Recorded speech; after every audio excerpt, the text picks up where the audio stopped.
ಮುಖ್ಯಮಂತ್ರಿಗಳ ರಾಜೀನಾಮೆಗೆ ಆಗ್ರಹಿಸಿ ದೋಸ್ತಿಗಳು ಪಾದಯಾತ್ರೆಯನ್ನು ನಡೆಸ್ತಾ ಇದ್ದಾರೆ. ಹೀಗಾಗಿ ದೋಸ್ತಿಗಳಿಗೆ ಮುಖ್ಯಮಂತ್ರಿಗಳ ಆಪ್ತರು ಒಂದು ಸಂದೇಶವನ್ನ ಕೊಟ್ಟಿದ್ದಾರೆ. ರಾಜೀನಾಮೆ ಕೊಡೋ ಪ್ರಶ್ನೆಯೇ ಇಲ್ಲ, ಮುಂದಿನ 3.5 ವರ್ಷವೂ ಕೂಡ ಮುಖ್ಯಮಂತ್ರಿಯಾಗಿ ಸಿದ್ದರಾಮಯ್ಯನವರೇ ಮುಂದುವರಿತಾರೆ ಅಂತ. ಆ ಬಗ್ಗೆ ವರದಿ ಇದೆ, ನೋಡ್ಕೊಂಡು ಬನ್ನಿ. ಮುಂದಿನ 3.5 ವರ್ಷ ಸಿದ್ದರಾಮಯ್ಯರೇ ಸಿಎಂ. ಮೈಸೂರಲ್ಲಿ ಸಿದ್ದರಾಮಯ್ಯ ಆಪ್ತೇಷ್ಟರ ಘೋಷಣೆ. ನನಗೆ ಹೈಕಮಾಂಡ್ ಬೆಂಬಲವಿದೆ ಎಂದ ಸಿದ್ದರಾಮಯ್ಯ. ಹೌದು, ಮೈಸೂರಿನ ಮೂಡಾದಲ್ಲಿ ಅಕ್ರಮ ನಡೆದಿದೆ ಅಂತ ಆರೋಪಿಸಿ ಬಿಜೆಪಿ ಜೆಡಿಎಸ್ 1 ವಾರದಿಂದ ನಡೆಸಿದ್ದ ಪಾದಯಾತ್ರೆ ಮೈಸೂರಿಗೆ ಎಂಟ್ರಿ ಕೊಟ್ಟಿದೆ. ಮೂಡಾ ಪ್ರಕರಣದಲ್ಲಿ ಸಿಎಂ ರಾಜೀನಾಮೆ ಕೊಡಲೇಬೇಕು ಅಂತ ವಿಪಕ್ಷಗಳು ಪಟ್ಟು ಹಿಡಿದಿವೆ. ಇದೇ ಹೊತ್ತಲ್ಲಿ ಸಿದ್ದರಾಮಯ್ಯ ಆಪ್ತರು ಸಂದೇಶ ರವಾನಿಸಿದ್ದಾರೆ. ಮುಂದಿನ 3.5 ವರ್ಷ ಸಿದ್ದರಾಮಯ್ಯನವರೇ ಮುಖ್ಯಮಂತ್ರಿ, ಯಾವುದೇ ಕಾರಣಕ್ಕೂ ಹೈಕಮಾಂಡ್ ಮುಖ್ಯಮಂತ್ರಿ ಬದಲಾವಣೆಗೆ ಮುಂದಾಗೋದಿಲ್ಲ ಅಂತ ಆಪ್ತರು ಸ್ಪಷ್ಟಪಡಿಸಿದ್ದಾರೆ. ಕಾಂಗ್ರೆಸ್ ಪಾರ್ಟಿನಲ್ಲಿ ಸಿದ್ದರಾಮಯ್ಯನವ್ರನ್ನ ಇಳಿಸಲಿಕ್ಕೆ ಸಾಧ್ಯವೇ ಇಲ್ಲ. ಆ ಥರದ ವಿಚಾರವೂ ಕಾಂಗ್ರೆಸ್ ಪಾರ್ಟಿಯಲ್ಲಿಲ್ಲ. ಹೀಗಾಗಿ ಸಂಪೂರ್ಣವಾದಂಥ ಬೆಂಬಲ ಕೊಟ್ಟಿದ್ದಾರೆ ಅಂತ ನನಗೆ ಗೊತ್ತಾಗಿದೆ. ಮತ್ತು ಯಾರು ಕೂಡ ನಾನು ಅವ್ರನ್ನ ಸಿದ್ದರಾಮಯ್ಯನವ್ರನ್ನ ತೆಗೆದು ನಾವು ಮುಖ್ಯಮಂತ್ರಿ ಆಗ್ಬೇಕನ್ನೋರು ಯಾರು ನಮ್ಮ ಪಾರ್ಟಿಯಲ್ಲಿ ಇಲ್ಲ. ಸಿದ್ದರಾಮಯ್ಯನವರು ಮುಖ್ಯಮಂತ್ರಿಗಳಾಗಿರ್ತಾರೆ, ಅವ್ರು ರಾಜೀನಾಮೆ ಕೊಡೋ ಪ್ರಶ್ನೆ ಬರೋದಿಲ್ಲ.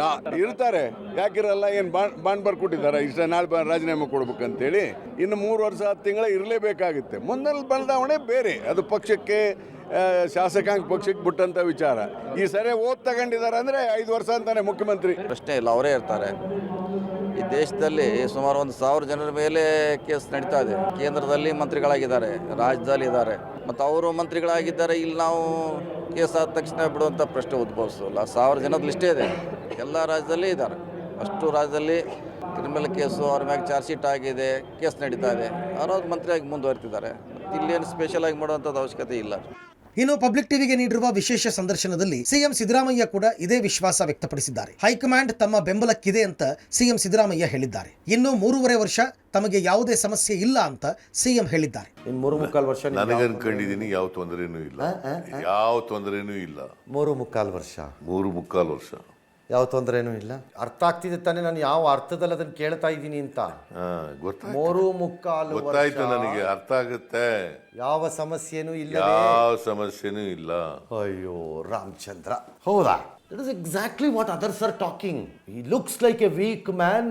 ಅದೇನೋ ಎಂಡಿಗೆ ಬಂದ್ಬಿಡುತ್ತಂತೆ, ಕೌಂಟರ್ ಅಟ್ಯಾಕ್ ಅದಕ್ಕೆ ನಡೀತಾ ಇದೆ. ಸುಲಭವಾಗಿ ಎತ್ತಾಕ್ಬಿಟ್ರೆ ಬ್ಯಾಕ್ವರ್ಡ್ ಕ್ಲಾಸ್ ಅಂತ ತಾವೇ ಹೇಳ್ದಂಗೆ ಅದು ಡ್ಯಾಮೇಜ್ ಆದರೆ ಆಟೋಮೆಟಿಕ್ ಪೊಲಿಟಿಕಲ್ ಲಾಭ ಸಿಕ್ಕತ್ತೆ ನಮಗೆ ನಾಳೆ ಅಂತಾನೆ ಅವ್ರದ್ದು ಐಡಿಯಾ ಅಂತಾನೆ ಎಲ್ಲರೂ ಹೇಳ್ತಿರೋದು. ಅನ್ಕೊಂಡಿದ್ದಾರೆ ಅವರು ಮೂರ್ಖರು.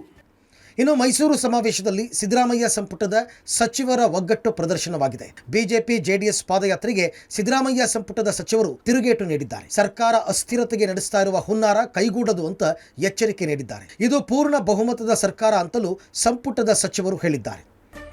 ಇವತ್ತು ಭ್ರಷ್ಟಾಚಾರದಲ್ಲಿ ಹುಟ್ಟಿ ಭ್ರಷ್ಟಾಚಾರದಲ್ಲಿ ಮುಳುಗಿರುವಂತಹ ಇಬ್ಬರು ಮಿತ್ರ ಪಕ್ಷದವರು ಏನು ತಿಳ್ಕೊಂಡಿದ್ದಾರೆ, ಪಾದಯಾತ್ರೆ ಮಾಡಿದ್ರೆ ನಮ್ಮ ಪಾಪವೆಲ್ಲ ಮೋಸವಾಗ್ತದೆ ಎಂಬ ಮಾತನ್ನು ಹೇಳಿದ್ದಾರೆ. ಜನ ಇಷ್ಟು ಬುದ್ಧಿ ಕಲಿಸಿದರೂ ಸಮೇತ ಅವರಿಗೆ ಬುದ್ಧಿ ಬರೋದಿಲ್ಲ. ಸಾರ್ವಜನಿಕ ಜೀವನದಲ್ಲಿ ಅವರು ತೆರೆದಿಟ್ಟ ಪುಸ್ತಕ. ಸಿದ್ದರಾಮಯ್ಯರ ಮನೆಗೆ ಹೋಗಿ ಭ್ರಷ್ಟ ಅಂದ್ರೆ ಯಾರು ನಂಬ್ತಾರ ಜನ? ಅಂತ ಸಂದರ್ಭದಲ್ಲಿ ಹೇಳಕ್ಕಾಗದೇ ಇದ್ದವರು, ಕೂತ್ಕೊಳ್ಳಕ್ಕಾಗದೇ ಇದ್ದವರು ಸಿದ್ದರಾಮಯ್ಯ ಭ್ರಷ್ಟ, ಕಳ್ಳ ಅಂತ ಭಾಷೆ ಬಳಸ್ತಾರಲ್ಲ. ಸಾರ್ವಜನಿಕ ಜೀವನದಲ್ಲಿ ಇರೋಕೆ ಇವರಿಗೆ ಯೋಗ್ಯತೆ ಇದೆ ಅಂತ ಅವ್ರಿಗೆ. ಈಗ ಮರಿ ಯಡಿಯೂರಪ್ಪ ಪಾದಯಾತ್ರೆ ಬರ್ತಾ ಇದ್ದಾನೆ. ಮುಖ್ಯಮಂತ್ರಿಗಳು ಯಡಿಯೂರಪ್ಪನವ್ರಿಗೆ ಸಹಿ ಹಾಕಕ್ ಆಗ್ತಾ ಇರಲಿಲ್ಲ. ಅಬ್ಬಬ್ಬ ಅಂದ್ರೆ 10 ಸಿಗ್ನೇಚರ್ ಮಾಡಬಹುದಿತ್ತು. ಸಾವಿರಾರು ಪತ್ರಗಳಿಗೆ ಸಿಗ್ನೇಚರ್ ಯಾರು ಮಾಡಿದ್ದಾರೆ ಅಂತ ಯೋಚನೆ ಮಾಡಿ.